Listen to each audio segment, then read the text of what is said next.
तो कंटिन्यू चर्चा करते हैं हम चैप्टर 4 और चैप्टर 5 के बारे में। जैसा कि हम बात कर रहे थे क्वाड्रेटिक इक्वेशन, क्वाड्रेटिक पॉलिनोमियल हमारे सिलेबस में उसमें इक्वल टू 0 नहीं होता।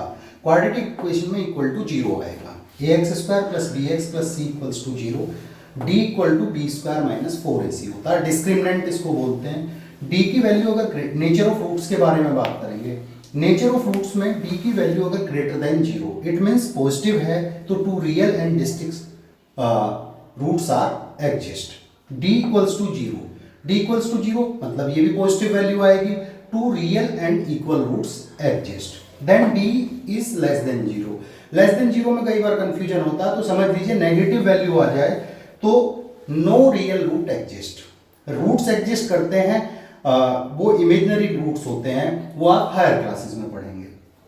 उसके बाद x की वैल्यू निकालनी है तो -b ± √d/2a होगा। इसमें क्वेश्चंस के बारे में मैं नेक्स्ट वीडियो में चर्चा करूंगा, अभी फॉर्मूलों का रिवीजन है। अब एपी पर आते हैं। चैप्टर हमारा एपी अर्थमेटिक प्रोग्रेशन, हिंदी में से समांतर श्रेणी कहते हैं। टीएन या एएन मतलब nth टर्म है और nth टर्म का फॉर्मूला है Tn या An = a + n - 1 × d। और सम ऑफ n टर्म निकालने के लिए formula Sn = n/2 bracket 2a + n - 1 × d। अब यहाँ पर जनरल मीनिंग जान लेते हैं। यहाँ पर a का मतलब है फर्स्ट टर्म, जहाँ से सीरीज शुरू होगी उसकी पहली टर्म जो that is set to be a। उसके बाद n और an में बहुत कंफ्यूजन होता है।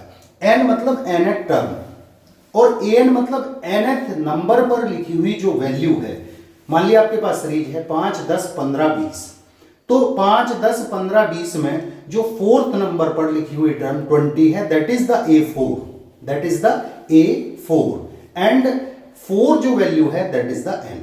इसमें हमें कंफ्यूज नहीं होना है, बच्चे अक्सर कंफ्यूज हो जाते हैं कि an क्या है और n क्या है। एग्जाम में जिसके पीछे th लिखा हुआ समझ जाइए वो n की वैल्यू है, राइट। जिसके पीछे th है वो n की वैल्यू होती है। अब एक और कंफ्यूजन बच्चे अपने आप बना लेते हैं। क्या कंफ्यूजन बना लेते हैं कि जी d तो डेसिमल में आ गया, d फ्रैक्शन में आ गया। अरे भैया d नेगेटिव आए पॉजिटिव आए फ्रैक्शन में आए हमें कोई फर्क नहीं पड़ता, but we have to follow the rule. Series बढ़ भी सकती है, सीरीज घट भी सकती है।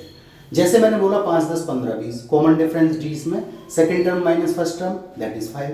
अगर मैं बोल दूं 100, 90, 80 ऐसे करके सीरीज चल रही है 100, 90, 80, 70, तो इसमें कॉमन डिफरेंस 90 - 100 दैट इज -10। तो आपका कॉमन डिफरेंस नेगेटिव भी आ सकता है, पॉजिटिव भी आ सकता है, और आपका कॉमन डिफरेंस जो है वो डेसिमल में भी आ सकता है, फ्रैक्शन में भी आ सकता है। आपको बिल्कुल घबराने की जरूरत नहीं है। हमेशा एक ही रूल है, बाद वाली टर्म में से उसकी प्रीवियस वाली जो टर्म है वो माइनस कर दीजिए, कॉमन डिफरेंस आ जाएगा। तो इसमें बिल्कुल भी कंफ्यूज होने की जरूरत नहीं है।